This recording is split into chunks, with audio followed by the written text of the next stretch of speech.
قبرستان کی رات، وہ رات آج بھی میری آنکھوں کے سامنے گھوم جاتی ہے جب میں نے اپنی زندگی کا سب سے خوفناک تجربہ کیا تھا۔ یہ کہانی اس وقت کی ہے جب میں نے اپنے ابا کی برسی پر ان کی قبر پر فاتحہ پڑھنے کا فیصلہ کیا۔ ہمارا خاندانی قبرستان شہر سے کافی دور ایک ویران پہاڑی کے دامن میں واقع تھا۔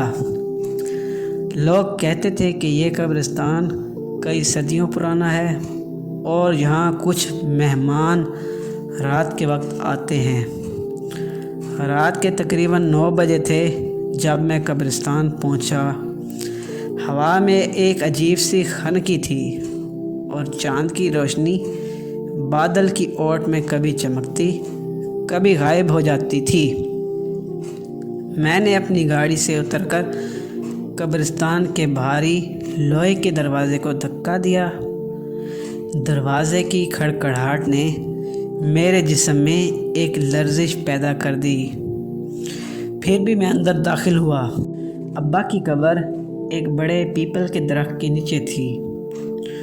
میں نے چادر بچھائی، قرآن پاک کی تلاوت شروع کی اور پھر فاتحہ پڑھنے لگا۔ اچانک میرے پیچھے سے کسی نے آہستہ سے میرا نام پکارا۔ میرا دل ایک لمحے کے لیے رک گیا۔ میں نے پیچھے مڑ کر دیکھا لیکن وہاں کوئی نہیں تھا۔ شاید ہوا کا کوئی کھیل ہے، میں نے اپنے آپ کو سمجھایا۔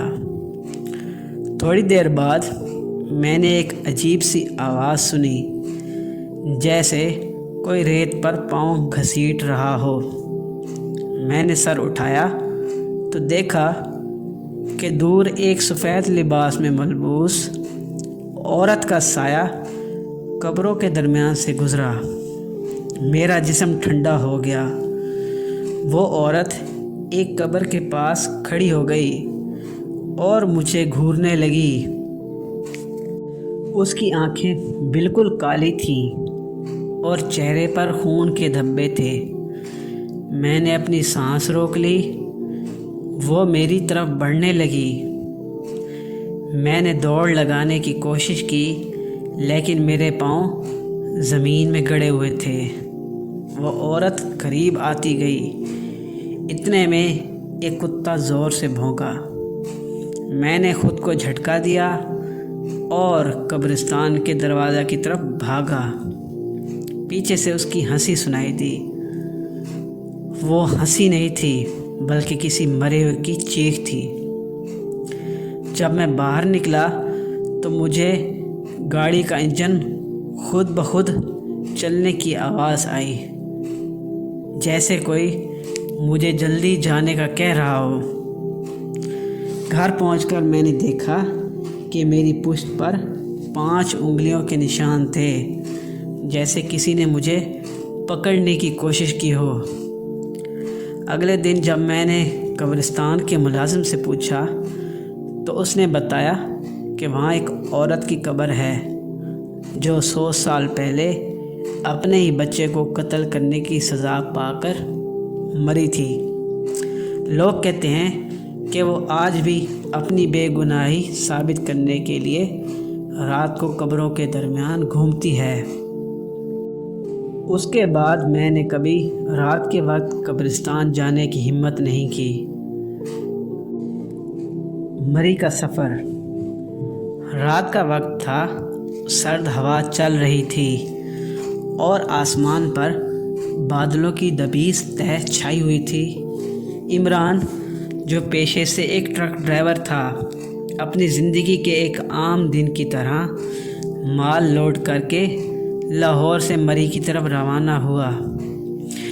مری کی گھاٹیاں ہمیشہ سے حسین اور پراسرار رہی ہیں، مگر آج رات ان میں کچھ عجیب سا تھا۔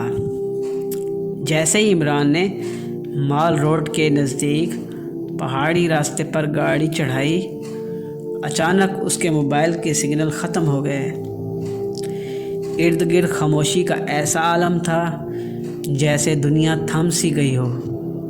درختوں کے بیچ हवा के साथ एक अजीब सरगोशी की आवाज़ सुनाई दे रही थी, जैसे कोई उसे पुकार रहा हो।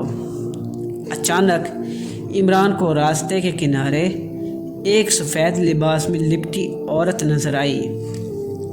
वो हाथ हिलाकर रुकने का इशारा कर रही थी। इमरान ने सोचा कि ये शायद कोई मुसाफिर हो जो मुश्किल में है। उसने ट्रक रोक दिया। औरत ने धीरे से दरवाज़ा खोला और बोली, मुझे मरी जाना है, क्या आप मुझे छोड़ सकते हैं? इमरान ने औरत की आंखों में झांका। उन आंखों में एक गहरी उदासी थी, मगर वो इतनी पुरस्कार थी कि इमरान इनकार न कर सका। औरत ट्रक में बैठ गई और खामोशी से सामने देखने लगी। चंद मिनट बाद इमरान ने महसूस किया कि गाड़ी में एक अजीब सी ठंडक फैल गई है, जैसे किसी ने बर्फ़ानी हवा अंदर भर दी हो। वो औरत बोली नहीं, मगर इमरान को लगा जैसे वो उस पर नज़र रखे हुए है। रास्ता सुनसान और ख़तरनाक हो गया था। अचानक औरत ने कहा, यहाँ गाड़ी रोक दो। इमरान ने हैरानगी से पूछा, यहाँ? ये तो जंगल के बीचों बीच है, आप यहाँ क्यों रुकना चाहती हैं? औरत मुस्कुराई, मगर वो मुस्कुराहट इंसानों जैसी नहीं थी।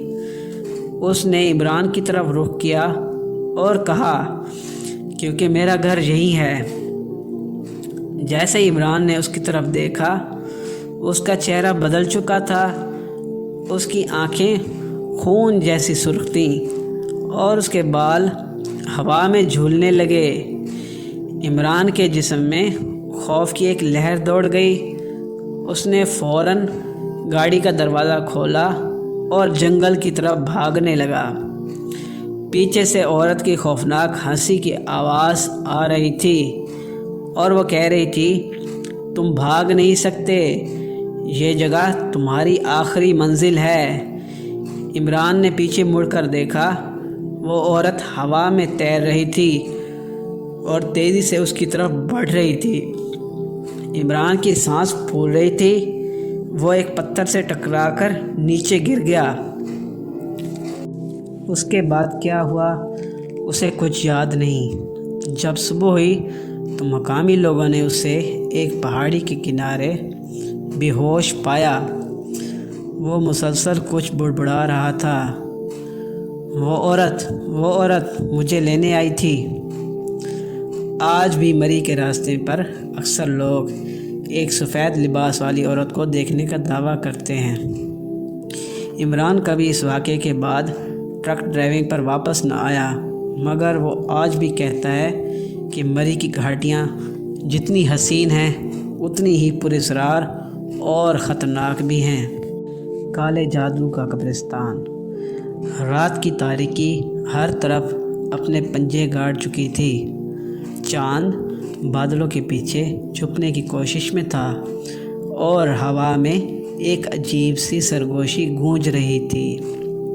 गांव के किनारे एक वीरान कब्रिस्तान था, जिसके मुतालिक मशहूर था कि वहाँ काले जादूगर अपनी रसूमात अदा करते हैं।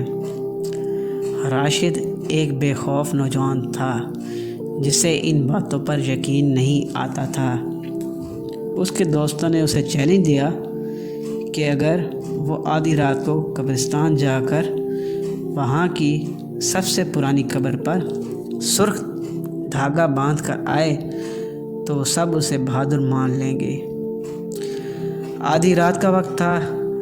राशिद ने हाथ में एक जलती हुई लालटेन ली और कब्रिस्तान की तरफ रवाना हो गया। जू वो कब्रिस्तान के करीब पहुंचता गया, एक अजीब सी सर्दी उसके जिस्म में सरायत कर गई।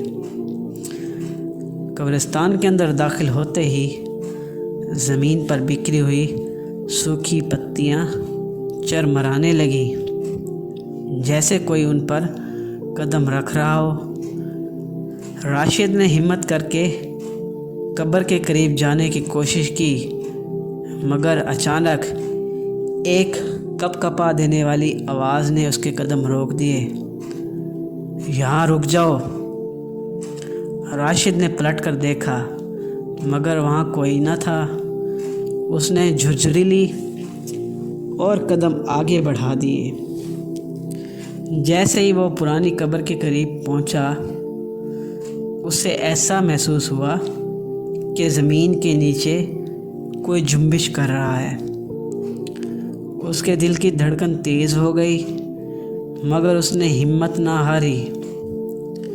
वो कब्र पर झुका और सुर्ख धागा बांधने ही वाला था कि अचानक कब्र खुद ब खुद फटने लगी। मिट्टी इधर उधर बिखरने लगी और कब्र के अंदर से एक स्याह पोश साया नमूदार हुआ।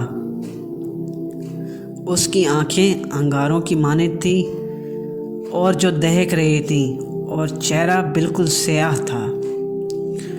वो आहिस्ता आहिस्ता राशिद की तरफ बढ़ने लगा।